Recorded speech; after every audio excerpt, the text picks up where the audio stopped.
Барлығыңызға сәлем. Бүгін бізде «Исчезнувшее время» фильмі. Фильм басында балалар психиатры Сью Рен есімді қызбен сұхбат жүргізеді. Дәрігер камераны қосып, сұхбатты жазуға дайындалғанда, Сью Рен қатты қобалжиды. Психиатр оған барлығын басынан бастап айтып беруін сұрайды. Сью Рен әңгімесін анасының бірнеше жыл бұрын До Гун есімді ер адамға тұрмысқа шыққаннан бастайды. Алайда көп ұзамай анасы қайтыс болып, содан бері Сью Рен өгей әкесімен бірге тұрып келеді. До Гун құрылысшы болып жұмыс істейді және Хван О деп аталатын аралда туннель салу жобасына басшылық етуге тағайындалады. Сол себепті екеуі жаңа жерге көшуге мәжбүр болады. Анасы қайтыс болғаннан бері Сью Рен бақытты өмір сүре алмайды. Ол көп сөйлемейді және өгей әкесін ұнатпайды. Жаңа мектепке қабылданғанымен достасуға талпынбай, жалғыз жүргенді жөн көреді. До Гун түнгі ауысымда жұмыс істейді, өйткені туннель құрылысы тоқтаусыз жүріп жатады. Құрылыс барысында жиі жарылыстар жасалатындықтан арал тұрғындарына ол аймаққа кіруге қатаң тыйым салынады. Бір түні Сью Рен телефонын ақтарып отырып, өзінің блогындағы пікірлерді оқиды. Онда құрт тесік туралы жазбалар бар. Анасы қайтыс болғанда, Сью Рен бұл әлемнен қашып кеткісі келген еді. Осы ой оны құрт тесіктер, тылсым жаратылыстар және басқа да табиғаттан тыс құбылыстарға қызығушылық танытуға итермеледі. Ол интернетте осындай тақырыптар бойынша адамдармен сөйлесетін, кейде мектептің компьютерінде пайдаланады. Алайда бір күні ол компьютерден шықпай кетіп, оның пікірлерін сыныптастары оқып қояды. Осыдан кейін олар оны келемеждей бастайды. Үйіне қайтып бара жатқанда, Сью Рен жетімдер үйінде тұратын Сон Мин есімді баламен танысады. Сон Мин өзін таныстырып, онымен достасуға тырысады. Бірақ Сью Рен оны елемейді. Келесі күні түскі ас кезінде Сью Рен оның және достарының өз блогы туралы әңгімелесіп отырғанын байқайды. Сон Мин құрт тесік туралы жазбаларын оқығаннан кейін басқа өлшемге өткенін айтады. Сол күні ол Сью Ренді тағы да үйіне дейін аңдып келеді. Қыз оны байқап қалып, неге еріп жүргенін сұрағанда, Сон Мин оның блогындағы барлық нәрсеге сенетінін айтады. Олардың ортақ қызығушылықтары болғандықтан екеуі бірте-бірте достасады. Сью Рен екеуінің арасында құпия тіл болу үшін өзінің жеке әліпбиін ойлап табады. Олар күн сайын осы белгілер арқылы бір-біріне, Сью Реннің күнделігіне жазба қалдырып, хабар алмасады. Мектептен кейін олар елес іздеп қаланы кезіп жүретін болды. Осындай сапарлардың бірінде Сон Мин Сью Ренді ормандағы ескі ағаш үйге апарады. Екеуі үйдің ішін аралап, ұзақ әңгімелесіп, балауыз блоктарға ойып белгі қояды. Сью Реннің жүрегінде оған деген сезім пайда бола бастайды. Ол күтпеген жерден оны сүйіп қалады. Бұл әрекеттен Сон Мин сасқалақтап қалады. Бір күні Сью Рен Сон Мин мен оның үш досының құрылыс алаңына барып, жарылыстарды тамашалауды жоспарлап отырғанын біледі. Ол да оларға қосылады, ал балалар ересектерге байқалмас үшін орман арқылы өтуді шешеді. Құрылыс алаңына апаратын қоршаудан өткен кезде бір бала қорқып кетіп кері қашып кетеді. Ал қалған төртеуі жартастың тасасына жасырынып, жарылысты күтеді.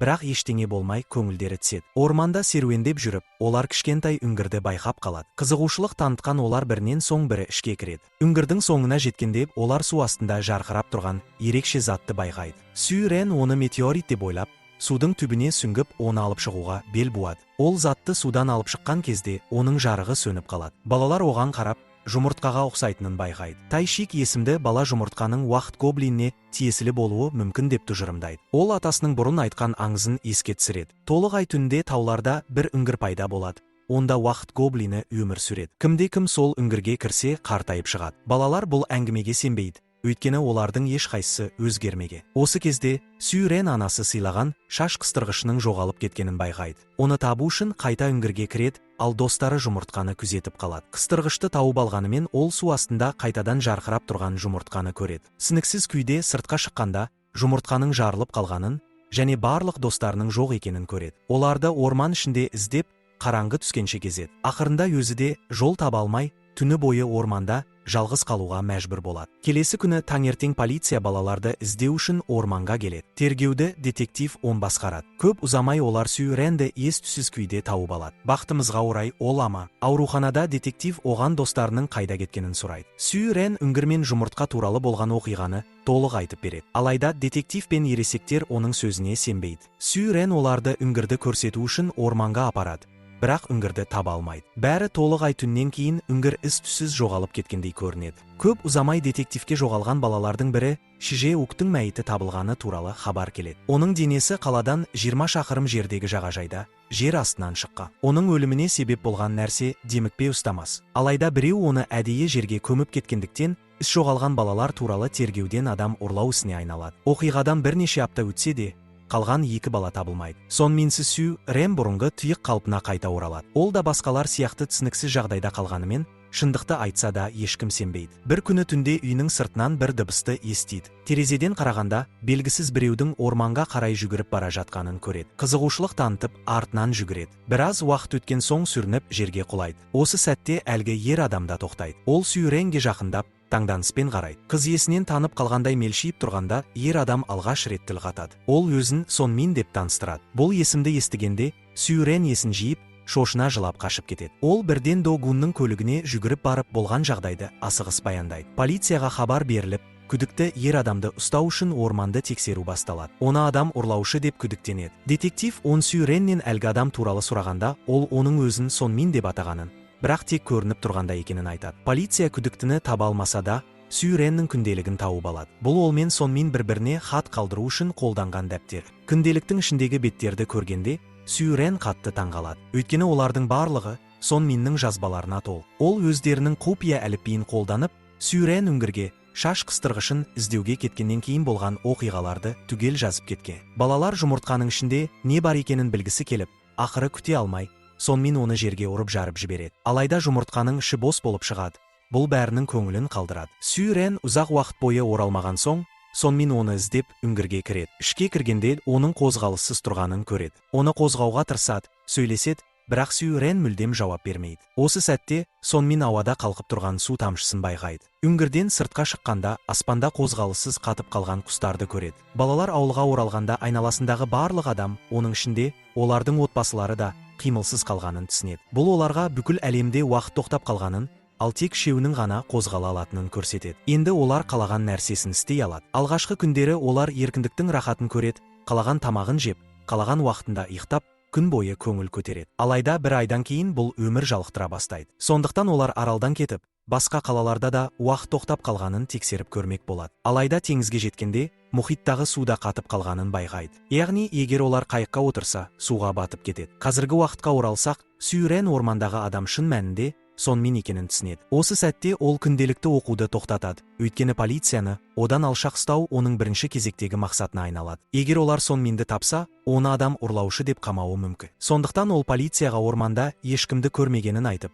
жалған куәлік береді. Полиция оған сенеді. Осыдан кейін ғана ол күнделікті оқуды жалғастырады. Күндер айға, айлар жылға ұласады. Балалар көп уақыт бойы сауда орталығындағы шатырда өмір сүреді. Алайда Же Уктың денсаулығы күннен күнге нашарлай береді. Оның демікпесі бар, ал ингаляторы уақыт өте келе жарамсыз болып қалады. Бір күні түнде ол тұншығып, достарының көз алдында жан тапсырады. Сон Мин мен Тайшик қатты күйзеліске түседі. Көз жастарына қарамастан олар досының денесін жағажайдың жанында жерлейді. Алайда ол қайтыс болғаннан кейін оның денесі де қалған әлем сияқты уақыттың ішінде қатып қалады. Осылайша 5 жыл өтеді, бірақ бүкіл әлем әлі де қимылсыз. Осы уақыт ішінде балалар есейіп, жасөспірімге айналады. Жылдар бойы жалғыз өмір сүргеніне қарамастан, олар бір күні уақыт қайта жалғасады деп үміттенеді. Сон Миннің ойынша, олар 20 жасқа толғанда уақыт қайта қозғала бастайды. Балалар уақыт қайта жанданғанда бай болу үшін әр адамнан аз-аздан ақша ұрлап, өздеріне үлкен капитал жинайды. Алайда олар 20 жасқа толғанда да ештеңе өзгермейді. Бірте-бірте олар үмітін жоғалта бастайды.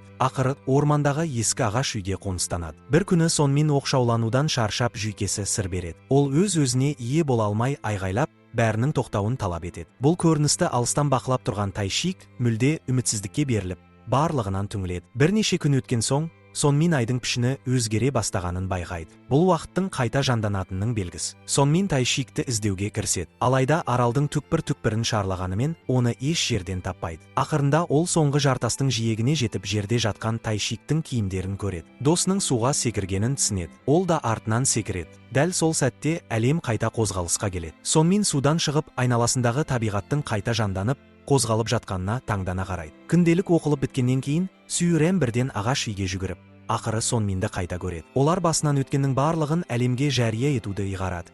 Бірақ ешкім оларға сенбейтініне күмәнданады. Осы уақытта бейнебақылау жазбалары полицияға Сон Миннің орманда жүргенін көрсетеді. Бұған дейін де күдікке ілінген олар, оны адам ұрлаушы деп сеніммен мәлімдейді. Түнде Сон Мин Сью Реннің бөлмесіне келеді. Жылдар бойы жалғыздықта өмір сүрген ол, қатты күйзелісте өз-өзіне қол жұмсаудан қорқады. Ол Сью Реннің қолдауына зәру. Келесі күні Тайшиктің ата-анасы құрылыс алаңына келіп, балаларының жоғалуына До Гунды кінәлайды. Олардың ойынша құрылыс кезінде болған жарылыстар Тайшикті өлтірген, ал Сью Рен өгей әкесін құтқару үшін жалған әңгіме ойлап тапқан. Бұл уақытта Сью Рен мен Сон Мин жетімдер үйіне барады, өйткені Сон Миннің кішкентай кезінде тұрған жері осы. Сью Рен барлығын мекеме басшысына түсіндіреді де, сыртқа шығып, Сон Минді шақырмақ болады. Алайда дәл сол сәтте оның өгей әкесі оны күштеп алып кетеді. Сон Мин басшыға өзінің бала кезінде жасаған барлық істерін айтып береді. Әйелдің көзі шарасынан шыға жаздайды, бірақ әлі де сенбейді. Түнде До Гун Сью Ренді бөлмесіне қамап тастайды. Алайда Сон Мин артқы есіктен кіріп, оны босатып алады. Екеуі үйден қашып шығып,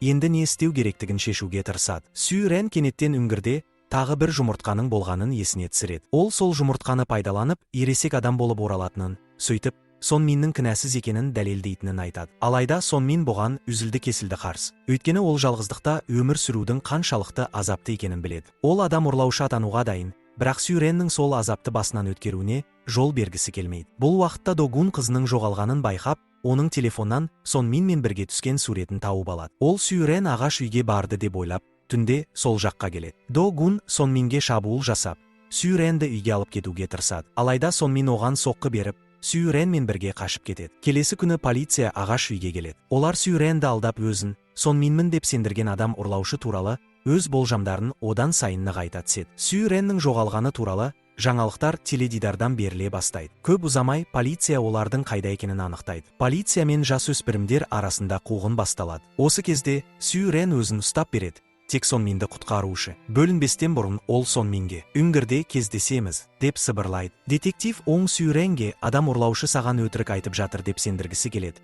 Бірақ қыз оған сенбейді. Ол дәретханаға барғысы келетінін айтып, полициядан сытылып шығып, үңгірге қарай жүгіреді. Сью Рен жарқыраған жұмыртқаны алып шығып, оны Сон Минге ұсынады. Алайда Сон Мин жұмыртқаны қайтарудан бас тартады. Өйткені ол Сью Реннің уақыт тұтқынында қалып, азап шегуін қаламайды. Сон Мин өзін кінәлі деп мойындап, полицияға берілуге бекінеді. Ол орманға қарай қаша жөнеледі, ал Сью Рен оны қуалайды. Дәл осы сәтте полиция келіп, оларды тағы да қуа бастайды. Қуғын соңында олар тік жардың шетіне келіп тоқтайды. Полицияның бір қызметкері Сон Минді тартып алады. Бірақ осы кезде Сью Рен абайсызда жардан құлап кетеді. Детектив оң Сью Ренді ұстап үлгереді, бірақ өзі де жардың шетінде ілініп қалады. Сон Мин оларды құтқаруға тырысады, бірақ ол үлгермес бұрын екеуі төмен қарай құлап барады. Оларды құтқару үшін Сон Мин тағы да жұмыртқаны жарады, және уақыт тағы да тоқтайды. Сью Рен көзін ашқанда ол жағада жатыр. Жанында детектив оң бар. Ол Сон Миннің тағы да уақытты тоқтатқанын түсінеді. Өзі үшін бірнеше секунд қана өткенмен, Сон Мин үшін бұл тағы да 10 жылға созылған болуы мүмкін. Сью Ренді үйіне қайтарады. Кешкі ас кезінде ол өгей әкесінен кешірім сұрап,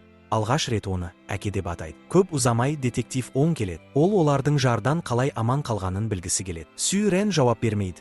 Бірақ детектив оның осы уақытқа дейінгі айтқандарының бәрі рас екенін түсінеді. Ол Сью Ренге баққа жалған мәлімдеме жасауды ұсынады. Сен адам ұрлаушының алдауына түстім деп айт. Сол кезде кінәні саған артқан адамдар да, адам ұрлаушы деп айыпталған адам да өздерінің қателескенін түсінеді. Бірнеше айдан кейін Сью Рен жоғары сыныпқа түсу үшін басқа қалаға көшуге дайындалады. Кетер алдында ол психиатрмен кездеседі. Психиатр оған «Сенің оқиған кітап болып жарық көрді» деп жаңа шыққан кітабын ұсынады. Сью Рен паромға бет алады. Көліктің терезесінен Сон Минді көріп қалғандай болады. Ол жүгіріп барып, оны табуға тырысады, бірақ ешкімді кездестірмейді. Бірақ біраз уақыттан кейін екеуі паромның палубасында кездеседі. Фильм екеуінің үнсіз бір-біріне қарап тұрған сәтімен аяқталады.